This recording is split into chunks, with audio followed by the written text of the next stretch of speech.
For September, I read like 2 physical copies.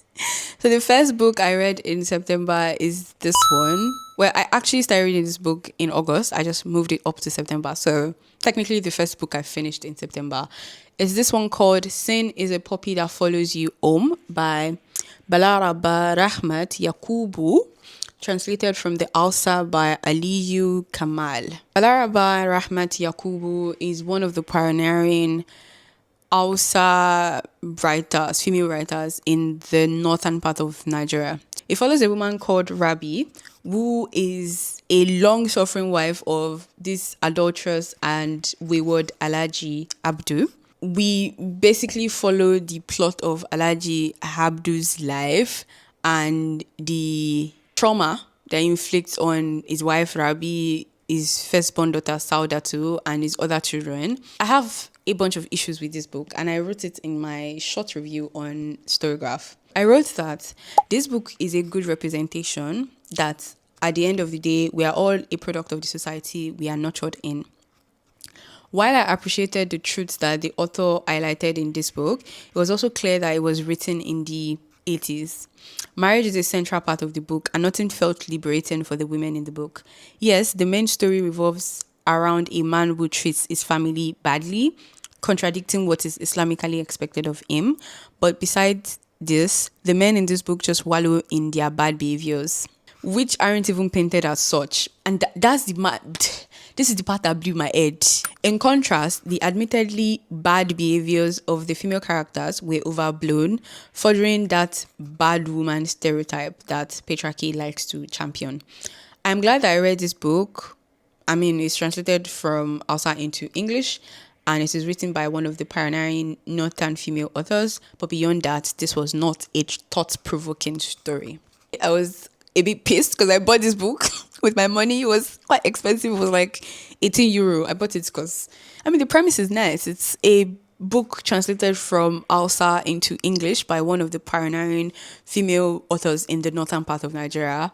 But, absolutely not. I gave it 2.75 stars just because of the fact that I was still able to experience a book written by a female author in Hausa and translated into English. That's the only reason I give it that much stars, to be honest. The next book that I finished in September is I Who Have Never Known Men by Jacqueline Harpman, translated from the English by Rose Schwartz, yeah. Deep underground, 39 women are kept in isolation in a cage. Above ground, a world awaits. Has it been abandoned, devastated by a virus? Watched over by guards, the women have no memory of how they got there, no notion of time, and only vague recollection of their lives before. But as the bond of electric light merged day into night, and numberless years pass, a young girl, the 40th prisoner, sits alone and outcast in the corner. Soon, she will show herself to be the key to others' escape and survival in the strange world that awaits them above ground. The woman who will never know men. This was an experience. It was an experience reading this book, to be honest. Let me share you my thoughts on the book. Child, that is what she is called to the end. Anyway, is such a fascinating character. It's quite interesting seeing life through the eyes of someone that didn't grow up with the typical societal expectations. This was one of my favorite thing about this book, and I wonder how the author wrote this, because obviously she grew up in a society as a woman that knows men. So to be able to remove herself to create a character that doesn't know men, doesn't understand the structure of an heterosexual society, doesn't understand the concept of sex or relationships or having to experience men or misogyny or patriarchy or any of those things, it must have been an interesting writing experience. Many questions were raised in this book, but the one that fascinated me the most is the power of thinking. And it's through this character, Child, she repeatedly interacts with the concept of thinking. You can see her experiencing the the feeling that comes with coming up with the thoughts. The first time that she describes it, I felt it. Out thinking, the desire to want to think, the liberation that comes with it, helped child navigate the world she found herself in, along with the other 39 women. That's the one thing that I took away from this book, the power of thinking. And it has changed the way that I interact with the thoughts in my head. I welcome them, I honor them more. I am a lot more eager to experience the thoughts that pop up in my head, the ideas that I connect together, the things that I think about. So, yeah, I really enjoyed reading this book. I gave it 4 stars. Yeah, I did. The next book that I read is this one called Yellow Wife by Sadeqa Johnson. So this was a very difficult book for me to read. Unfortunately, I had to take breaks in between, and then I started reading a middle grade book, which I will then talk about afterwards. But this was a painful book for me to read. Born on a plantation in Charles City, Virginia, Phoebe Dolores Brown has lived a privileged life. Shielded by her mother's position as the plantation's medicine woman and cherished by the master's sister, she is set apart from the others on the plantation, belonging to neither world. Freedom on her 18th birthday has been promised to her, but instead of the idyllic life she imagined with her true love, excess Henry, Phoebe is forced to leave the only home that she has ever known and unexpectedly finds herself thrust into the bowels of slavery at the infamous Devil's Half Acre, a jail where the enslaved is broken, tortured, and sold every day in Richmond, Virginia. There, Phoebe is exposed not just to her jailer's cruelty, but also to his contradictions. To survive, Phoebe will have to outwit him, but soon faces the ultimate sacrifice. The book is based on a real life person, like somebody that was sold into slavery into this place that is called the Devil's Half Acre.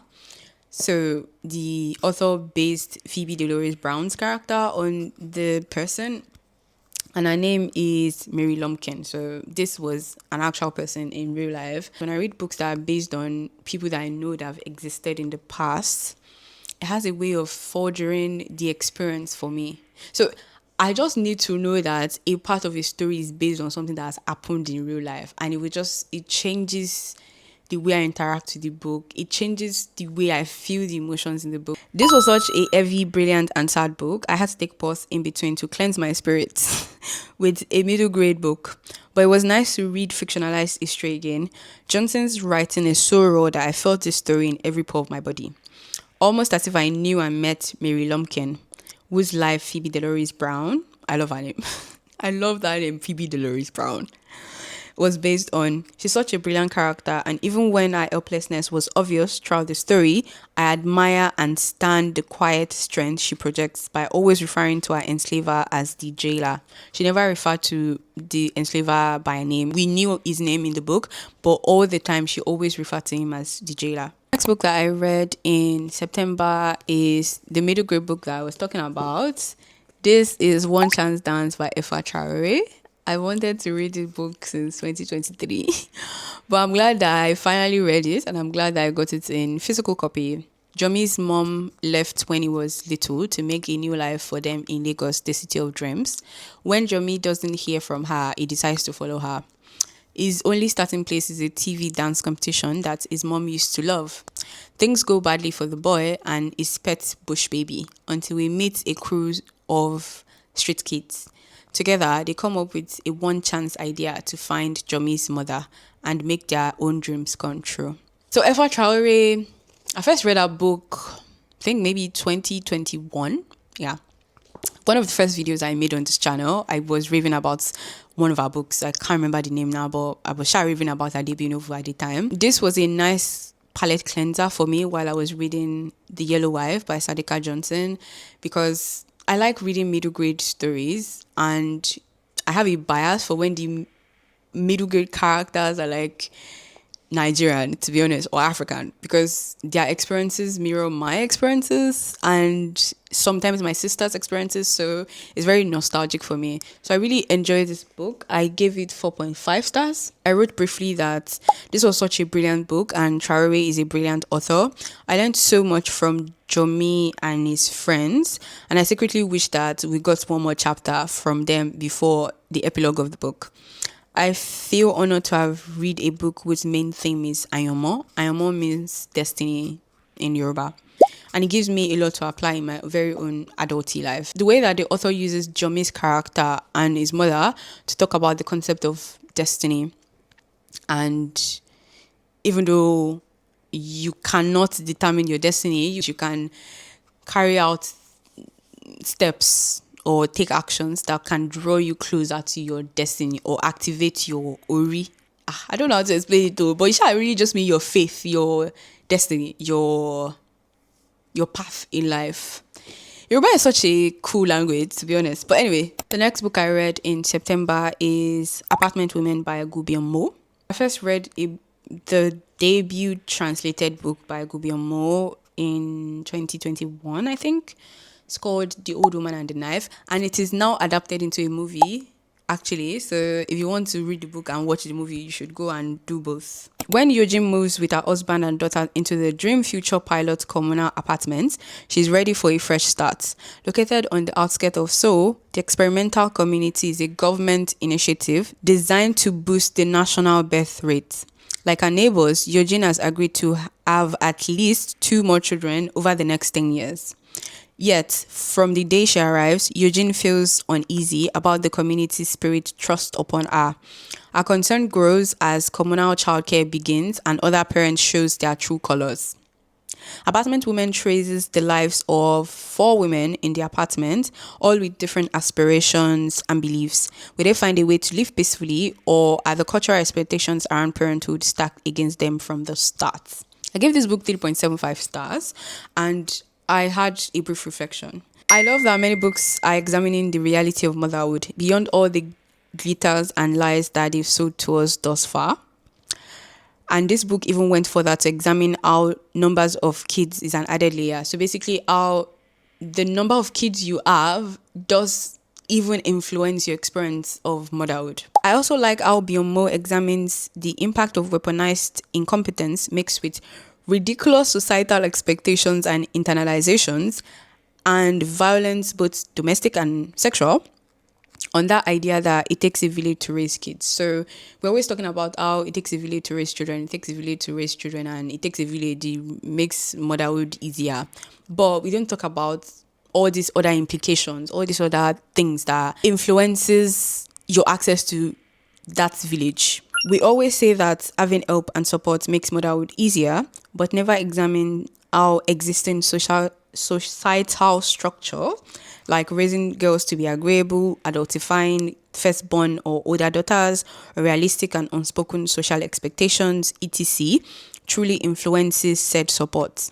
My only issue with this book are that, one, many of the characters were barely examined. I don't like it when you have a bunch of characters in a book and you want the book to be short, and when you want the book to be short, you don't fully examine characters in the book. Like, why did you not pack so many characters in the book?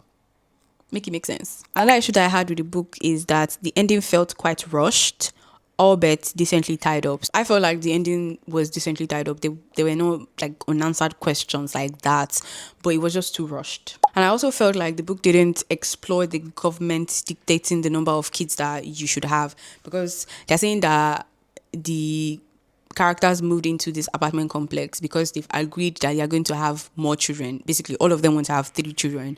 And the author doesn't examine this in the book. We don't talk about the influence that government wants to have on the autonomy of women's bodies. We don't talk about how capitalism is influencing this, and all of that was a bit weird for me. Like, that was the plot of the book. You should talk about it. This is pretty much my thoughts on the book. It was just a decent read. I gave it 3.75 stars. The last book that I finished in September is A Moonless, Starless Sky, Ordinary Women and Men Fighting Extremism in Africa by Alexis Okeowo.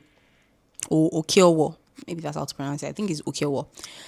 Whew, this was such a heavy book.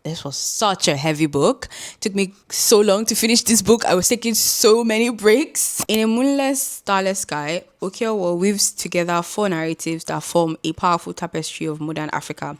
A young couple kidnap victims of Joseph Kony's LRA, a Mauritanian waging a lonely campaign against modern-day slavery, a women's basketball team flourishing amid war-torn Somalia, and a vigilante who takes up arms against the extremist group Boko Haram. This debut book by one of America's most acclaimed young journalists illuminates the inner lives of ordinary people doing the extraordinary, lives that are too often hidden, underreported, or ignored by the rest of the world. This book is basically journalism, right? It's just journalistic reporting, and it's set in 4 African countries. So Uganda, Mauritania, Nigeria, and Somalia. And the author actually goes to these places and talks to all of the people that she based this book on. Let me just say that I used to think I knew things, but reading this book just taught me that I did not know a lot of things. So this book was published in 2017. I remember my life in 2017. A lot of things were happening, even in Nigeria, that I was not privy to. So, for example, the chapter on Nigeria, I obviously knew about Boko Haram. I experienced a bunch of personal discrimination in my side of the country because I'm visibly Muslim, and Boko Haram, obviously, their tagline is that they want to Islamize Nigeria. And so obviously people were scared and all of that. But reading the experiences of the people that actually live in Borno State, the girls that were kidnapped in Chibok, some of the girls that escaped, some of the people that stayed back in Chibok, the families, reading their experiences it just made me realize that what we were dealing with as this trickle-down effect of Boko Haram in our side of Nigeria, it was just I don't want to say it was unnecessary. It was child's play compared to what these people were experiencing.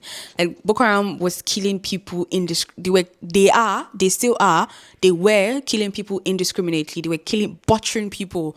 Yes, they went into communities that are specifically Christian, because like Chibok is primarily a Christian community.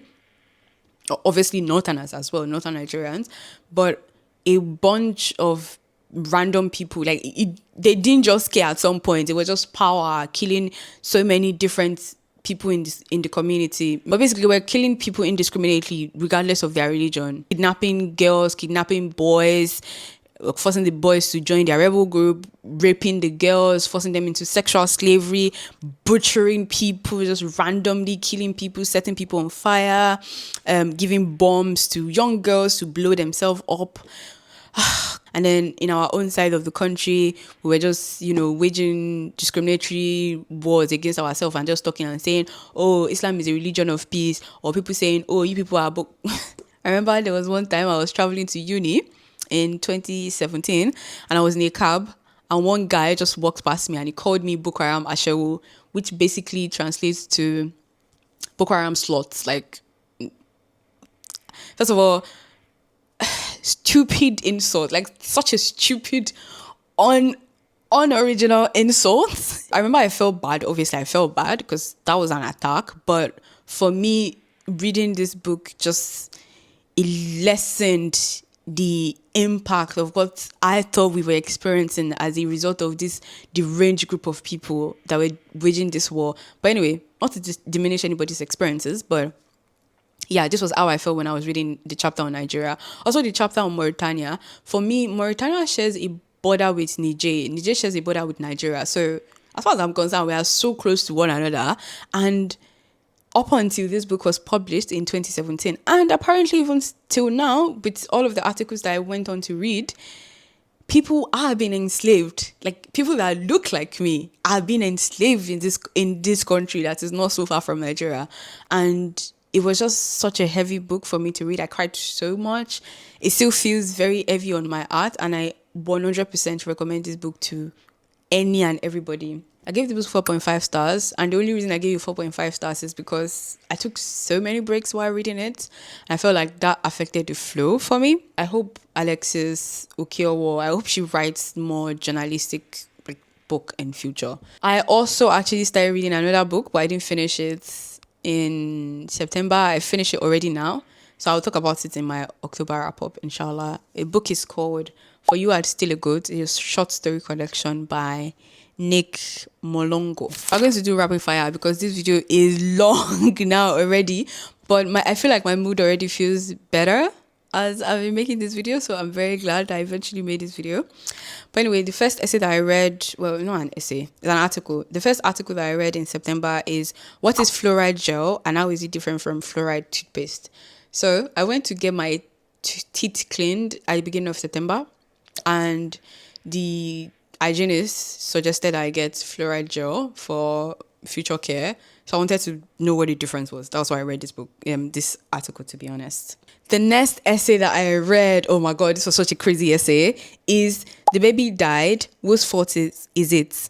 When our son died in utero, a venture capitalist went to extremes to punish a surrogate, by Amy Nitfeld. Bro, people are going through things. Read this article.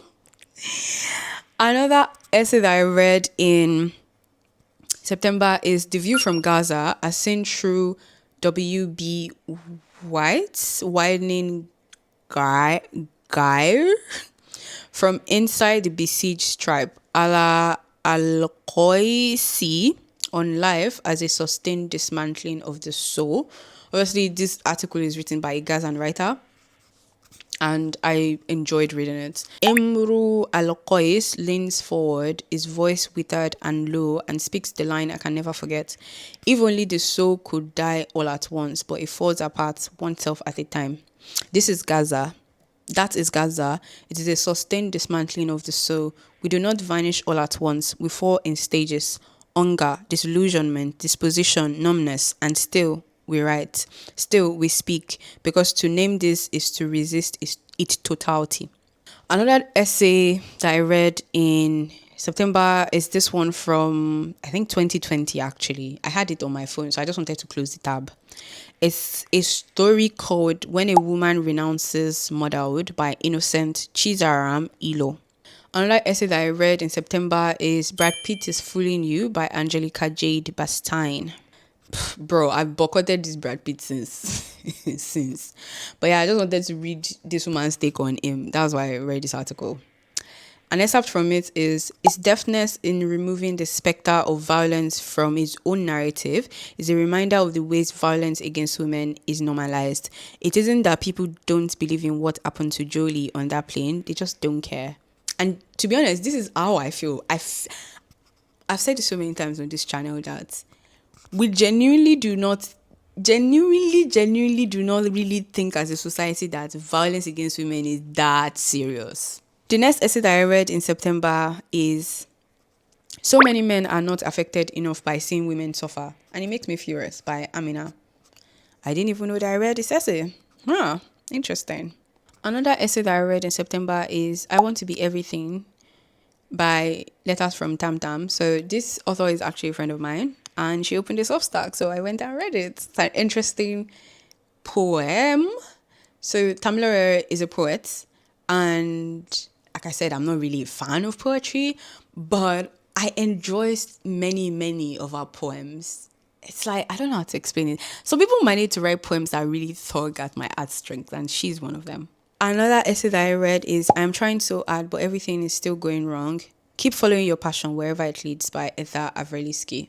I read at least one essay by this woman every month. Another essay that I read in September is Writing Is by Af from Aft Baked. When we are writing, all these experiences and what your brain has received are analyzed. It finds a correlation between these experiences and puts them into things like vulnerability. Writing then is what my brain perceives as not only a lonely task, but a vulnerable one too. Regardless of how you present it, as non-fiction, fiction, prose, poetry, every piece of writing is a self-confession of all the ways our eyes have seen, our ears have heard, and our hands are filth. I love that statement. So another essay or article that I read in September is You Have Made Kinship a Hardship by Zainab. This was such an interesting poem or letter or poetry. Another article that I read is also Why Didn't They Want Slave to Read by, I am not sure who wrote this article. So this I read after I read The Yellow Wife, because it was such a big theme in the book that the enslaved people should not or shouldn't be caught reading. So I wanted to know why. That was why I went and read this essay. Another essay that I read in September is Racialized Hereditary Slavery in Mauritania, interview with activist Abidin Maitala by Stephen J. King. This was an article that I read while I was reading Moonless, Starless Sky by Alexis Okeowo, because I just wanted to see whether what was happening is still happening, and unfortunately for me, it still is. Another article that I read in September is Sudan War, Torture, Rape and Forced Starvation as Paramilitaries Suffocate Besieged City. Sky's Yusra El Bagir visits displacement camps in North Darfur, a region which has been virtually impenetrable to journalists for more than 2 years during the ruthless armed conflict. This was such I read a bunch of heavy stuff in September. So an excerpt from this article is Dr. Ishaq lives in the camp by herself after fleeing her home in Khartoum at the start of the war in April 2023. She says she quickly escaped after her husband joined the RSF. This was the part that shook me deep. Since then, she has been constantly reminded of the atrocities committed by her husband's ranks in Khartoum, our hometown Al-Fashir, and the ethnic violence they are carrying out across the region. I can't imagine what this woman is feeling. Another essay that I read in September is I Cannot Leave His House, The Horrors of Bride Kidnapping in Makoko. 2 women were bride kidnapped in Okeowo, Makoko. I hope that's how to pronounce it. They were taken to their husband's houses against their will. This is written by Chiamaka Dike. It was written in 2023, actually. I just randomly saw the article and I wanted to read it. Another article that I read in September is Stay in It Always, on the Elizabeth Catlett Show and Restoration for My Nervous System by Jamie Attenberg. I actually got that essay from this essay that I read from Efua Aveliski called Stay in It. If your mind tends to transform what you love into puzzles, problems, and pain, how do you stay invested in your big, full romantic life by Efua Aveliski? And an excerpt from that article is, my biggest insight this year has been that I can experience hurt and discomfort without telling a story. Why am I so thin-skinned to feel this way? Treating this situation like a problem that needs to be solved. I'd better explain to my daughter that I have to hug her before she leaves, even when she's in a hurry, or vowing to solve this puzzle by disengaging, feeling less and doing less and caring less. I wouldn't say goodbye to my daughter in the morning because it obviously annoys her. I can sit in the unnerving, uncertain space where I just feel bad. I don't have to wonder if this is how it will be forever. No more hugs ever. That time is long gone. I don't have to figure out an escape from this pain. I can be honest with myself and feel where I am without quickly moving away from my discomfort.